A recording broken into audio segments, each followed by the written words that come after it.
да изглежда по почти същия начин, както своя предшественик, сериозни усилия са сложени върху неговата аеродинамика. Но предния капак с по-големи въздухозапорници, също така тези пъсци долу, които направо срязват въздушната струя, са нови. Страничните прагове, разковени от суперспортиста Nissan GT-R Nismo, който е на почти двойно по-висока цена. Същото е и отзад. Много малък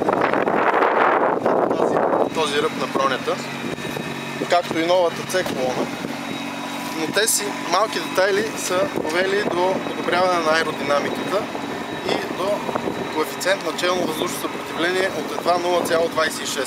Ако тази цифра не ви говори нищо, само ще ви кажа, че челното съпротивление на въздушно е 27. Друга съществена промяна е интериорът. Той е станал много по-обслужен от този на кожата. Новият 8-инчов екран, на който може да изкарвате различни показатели.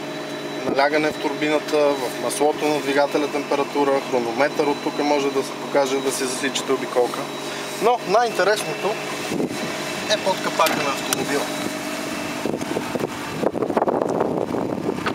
Както всеки GT-R, така и този. Само 5 човека в света имат правото да закупят неговия двигател. Наричат се Такуми майстори.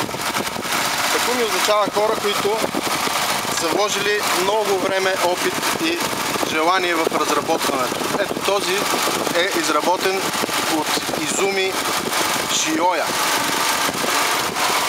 Така, знаете, че този човек е вложил много години от своя живот и опит да създаде точно този двигател,